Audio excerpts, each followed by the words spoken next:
What's up, hobby friends? My name is Casey, and this is eBay Miniature Rescues. Today, we're going to take some used Warhammer miniatures and turn them into an epic Warhammer diorama.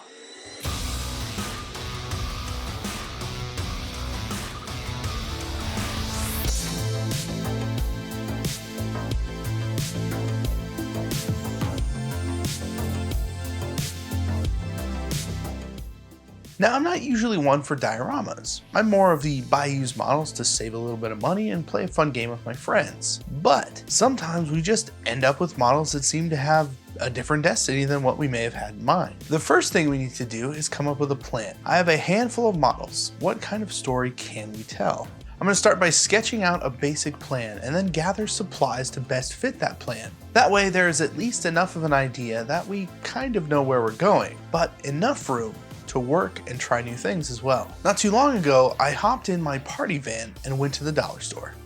I was able to find some really great materials that I've been holding on to for this build or something similar. A base with a cover, foam, and some LEDs. Here's what we have so far. A base, some foam to fill out that base a little bit, a nice cover for the whole thing. I grabbed a Space Marine that's been sitting on my shelf since 8th edition 40K came out, which was a while ago now. I also grabbed a handful of genestealer models I got in a trade from something that I can't really remember a few years ago.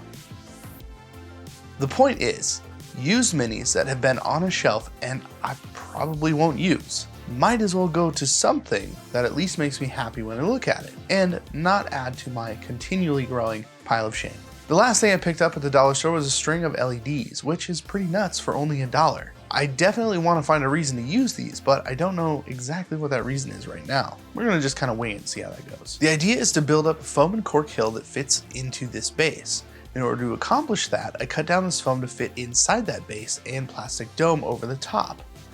The idea I had was to create a kind of hive where these genestealers were hiding and have them popping out and climbing the top to kind of ambush this little ultramarine.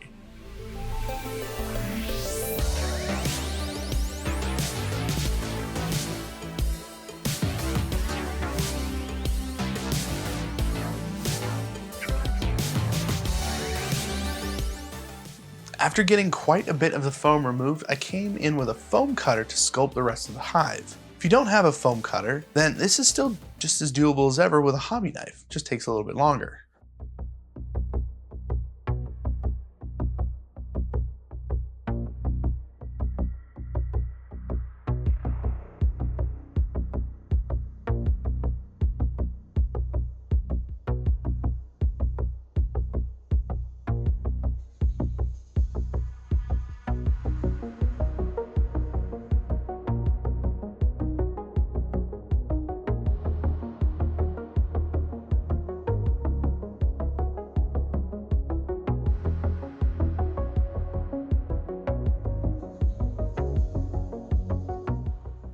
Since we are confined to the space within this base and bubble, the only way to build will be up. Using cork sheets, I continue the kind of spiral pattern of the foam and go up and up.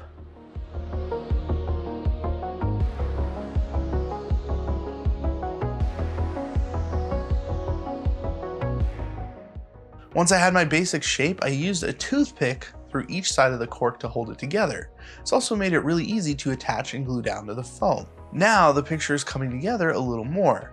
I'm really liking the story that's unfolding. I wonder if it will be super one-sided, or if the Space Marine has a chance of even taking out his ambushers. In order to blend the foam and cork together, we are going to need a variety of materials. We'll start with layering a nice helping of PVA and beach sand.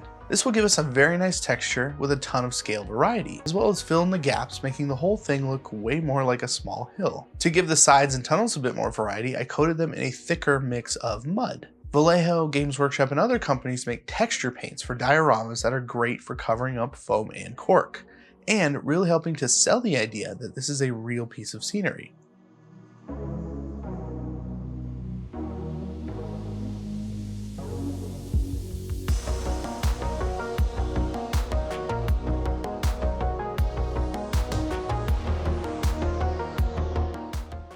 Once this thing is primed and we get some paint, we are really going to see the difference. And some matte primer on the base will take away that cheap plastic look and make the whole thing look even better. For paint, I'm going to start with a coat of white ink over the top. This gives us a chance to pick out our focal points as well as give us the gradients for some transparent inks to go over the top. Since this is kind of an underbrush layer that is made up of rock and dirt, I opted for a burnt umber to go over the whole thing. I then add some green to give us variety and color to these rocks. While that's drying, I'll turn my attention to the genestealers. My Primaris Marine is already painted up, but these models are in a variety of states. Some of them are primed, some aren't, and we need to get at least 3 or 4 of these painted up for this project. The good news is, genestealers are pretty fun to paint using the dry brushing technique. So that's where I'll start. Some darker purple dry brushed all over the place will start to establish our base coat, while leaving the recesses very dark for maximum contrast later on. I then moved up to a desaturated purple gray and eventually a little bit of white for the spines and nails.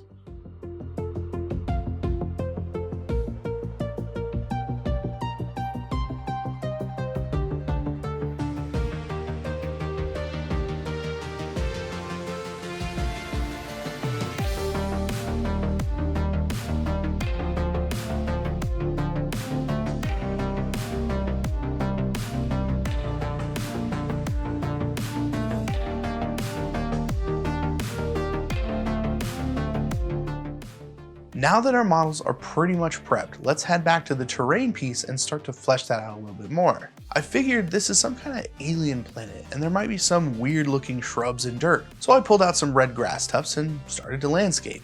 I'm putting the shrubbery down now, so that when I come back in for the final touches, they will blend into the landscape a little bit better, rather than sitting on top of it looking kind of fake. It is a good shrubbery. I like the laurels particularly.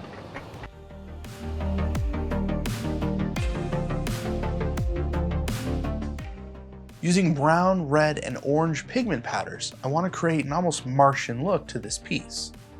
The pigment really gives it a sense of realism and will blend everything together. And once the models are on the base, we can go a step further and blend them into the base as well.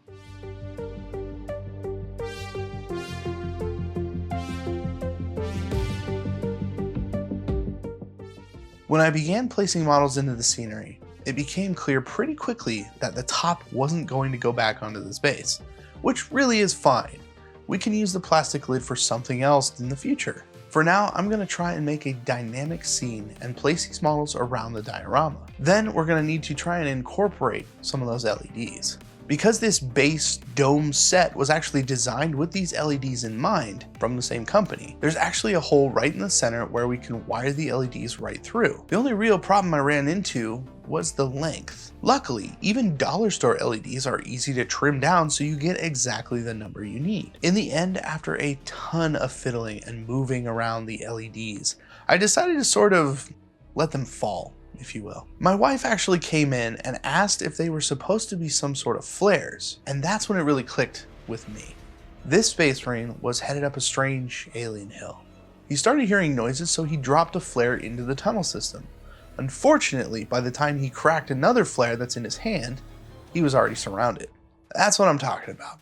A cool, quick story that incorporates the models, scenery, and the LEDs. Something about taking a step back and giving a little narrative to these plastic toy soldiers just elevates the rest of this hobby, or at least for me. Getting your hands dirty and doing some crafting also brings out different skills that can translate into things like composition and basing. You start to get a feel for the models and what their capabilities are, and for the materials that you are using. I highly recommend going through your bits box or grabbing some old models that have been laying dormant for a few years and give them some new life.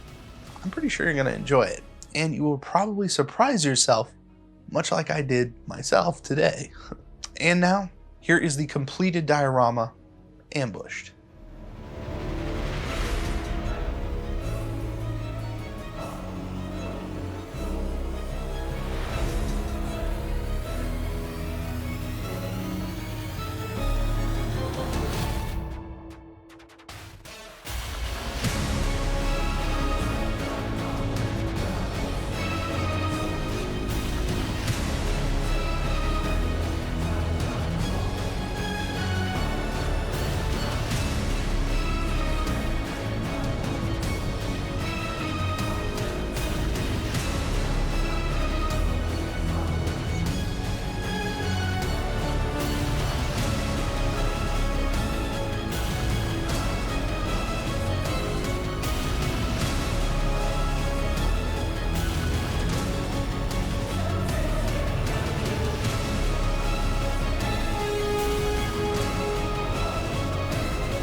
Thank you again for joining me on another miniature rescue. If you like something about this video, please consider liking, sharing, and subscribing, as it really helps out the channel.